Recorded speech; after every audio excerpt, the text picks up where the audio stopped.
This is Optimal Finance Daily, episode 1070, What is Financial Security? By Michael Mihalik with GetRichSlowly.org. And I'm Dan, I'm your host here on the show, and this is where I read to you from some of the very best personal finance blogs on the planet.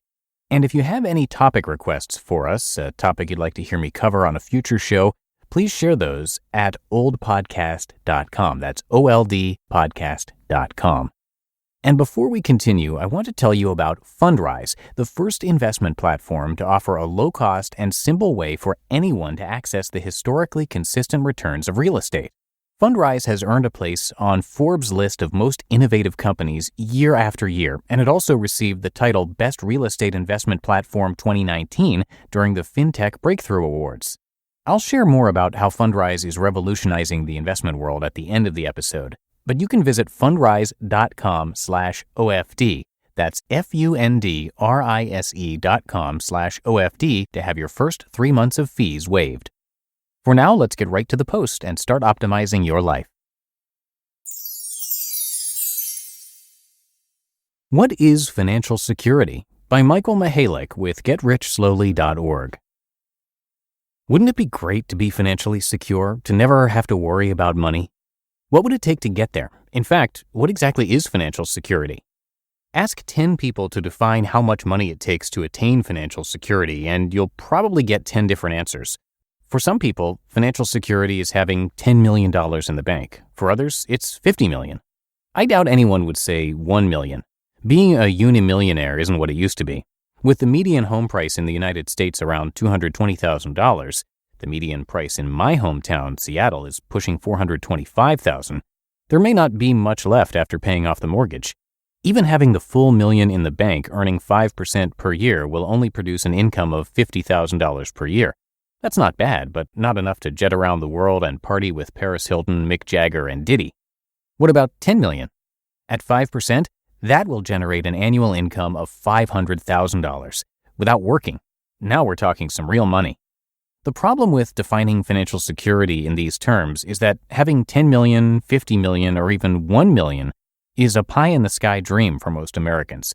We'd all like to have millions of dollars, and it's not bad to aspire to that goal. The problem is, if we define financial security by such large amounts of money, most of us will believe that it's out of our grasp.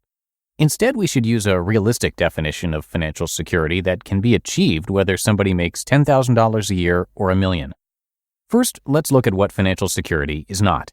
Financial security isn't making or having a certain amount of money. There are many people who have made millions of dollars who are not financially secure.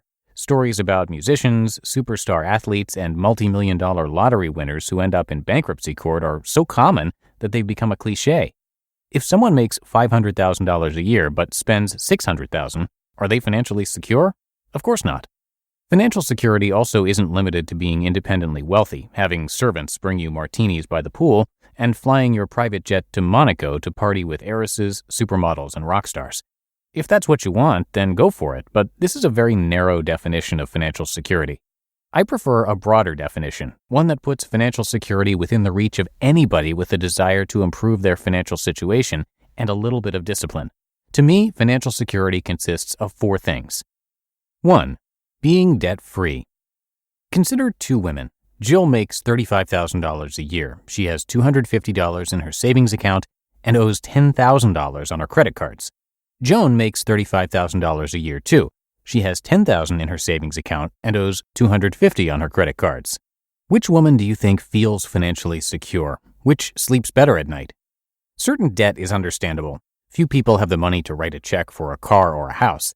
Borrowing money for an education or to start a business may also be acceptable, but borrowing money for other reasons is probably a mistake. How many of you are still paying off the credit card debt for the vacation you took last summer, the elegant romantic Valentine's Day dinner last February, the pair of expensive Italian shoes you just gave to Goodwill, Christmas presents your kids no longer play with, or electronic equipment that has since become obsolete? When you owe somebody money, they have power over you. You go to work even if you don't want to because you have to pay back your debt. If you don't pay, you can be sued, your car can be repossessed, or your house can go into foreclosure. That doesn't sound like security to me. 2. Being in control of your expenses. As I mentioned earlier, if you earn $500,000 a year but you're spending $600,000, you're on your way to the poorhouse.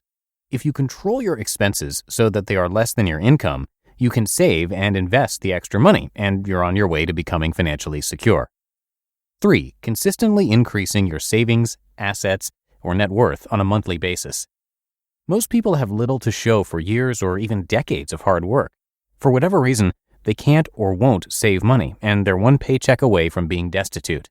We should focus on saving money every month. It's a great feeling to watch your savings grow, especially because the interest compounds without any extra effort from you. Instead of you working for money, your money can work for you. 4. Not being forced to work at a job you dislike just to pay the bills. Many people live paycheck to paycheck and are stuck at jobs they don't enjoy because they have to pay their bills. If they quit their jobs or were laid off, it wouldn't take long before they were in dire financial trouble. If you are debt-free, if you control your expenses and focus on increasing your savings on a monthly basis, you can survive tough times, such as a layoff, for months or even years without a change in your lifestyle. You will also have the freedom to quit a job you don't like and take your time finding a new job, preferably one that you will enjoy. Financial security is an admirable goal for which we should all strive. However, it's important to define financial security so that it's achievable for the average American. Being debt-free, controlling our expenses, increasing our savings every month, and doing what we love can lead to happy, fulfilling, and prosperous lives for us all. You just listened to the post titled, "What is Financial Security?" by Michael Mihalik with GetRichSlowly.org. And thanks once again to Fundrise, which makes real estate investing an accessible opportunity to anyone due to its investor-first and low-cost model. Investing in real estate has been a historically exciting and satisfying investment strategy. Instead of trying to navigate the complicated world of investing on your own, Fundrise gives you instant access to high-quality private market real estate projects, and each project is carefully vetted and managed by Fundrise's own team of real estate professionals. Many successful investors understand the importance of a diverse portfolio to improve its strength and potential for results. The future of real estate investing is here. Visit fundrise.com/OFD. That's fundrise.com/OFD to have your first 3 months of fees waived. And that's it for today. I thank you so much for listening and for subscribing. Hope you have a great rest of your day, and I'll see you back here tomorrow, where your optimal life awaits.